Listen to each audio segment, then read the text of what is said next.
2016 urtean, legegintzaldi hasieran diputazioak abiarazitako ekonomia suspertzeko plana bere ekuatorera iritsi da, eta Markel Olanok orain artekoaren balantzea egin du.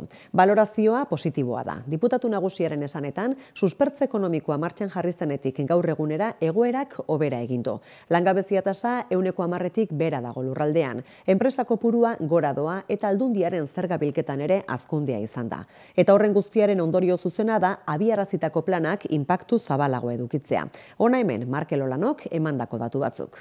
Lehenik eta behin esan, legealdi hasieratik ja markatu genuela lehentasun nagusi moduan ekonomia suspertzeko estrategia izatea Foru Aldundian, eta horretarako gainera kantitate ekonomiko borobil bat markatu genuen, legealdi osoan 200 milioi inbertitzea ekonomia suspertzeko, eta urtero 50 milioi tokatzen da kudeatzea arlo horretan.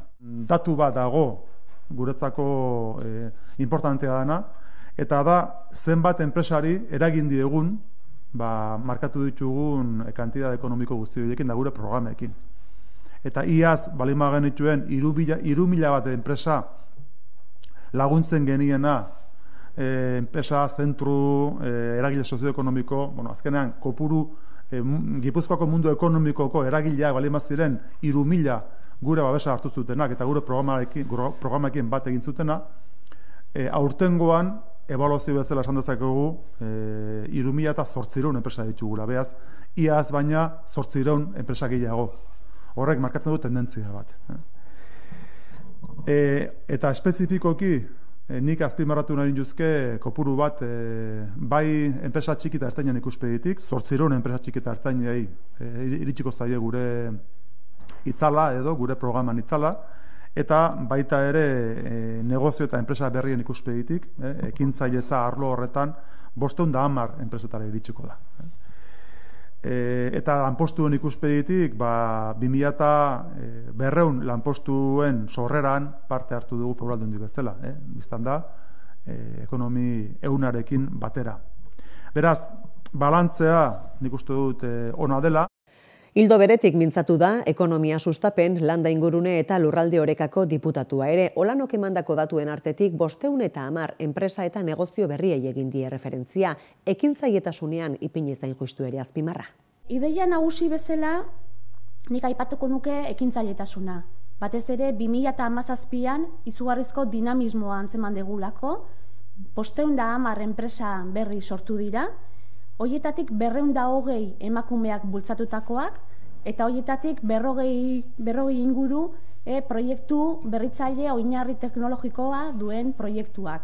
Digitalizazioaren alorrean egiten ari diren lana ere nabarmendu du. Gure enpresa, gure ehun industriala jauzi handi bat ematen ari da, digitalizazio arlo honetan, eta 2 milioi euroko diru laguntzak zuzendu ditugu, enpresa industrialak 50 proiektutan bideratzeko bai inbertsioetarako eta bai ikerketa eta garapeneko proiektuetara bideratuta. Eta puntu honetan bai aipatu nahiko nuke gure inbertsioak bultzatzeko gaitasuna. Zeren eta guk jartzen dugun milioi bakoitzeko 3 milioiko inbertsioa sustatzen dugu. Horiek industria sektoreari buruz esandakoetako batzuk, ogasunarekin eta lehen sektorearekin lotuta berriz, hona hemen pare bat zertzela da. Ogasunaren aldetik, aipatu baita ere, 2017an indarrean jarri dela foru arau berri bat. Langileak, enpresaren kapitalean parte hartzeko laguntzen duen edo bultzatzeko foru araua. Azkeneko datuen arabera, 36 enpresetan hartu da parte, langileek parte hartu dute beraien kapitalean, eta igoera nabarmen bat dela aipatu dezakegu. Lehen sektorean, aipatu sektorearentzako desafioak diren arloietan indar berezi bat jarri degula, eta hemen ere dinamismo berri bat antzeman degula.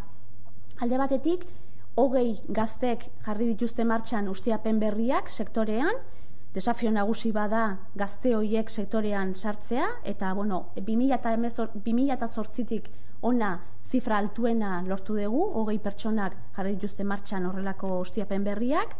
Basogintza arloan ere izugarrizko gorakada izan dute eskaerek, 1.300 basojabe txiki eta enpresari lagundu diegu, bai estrakzioa eta basoen berritze horretan, eta baita horretarako azpiegitura eta makinaria inbertsioetan laguntzeko. Eta 152 baserrik egin dituzte inbertsioak beraien ustiapenak, esplotazio horiek modernizatzeko.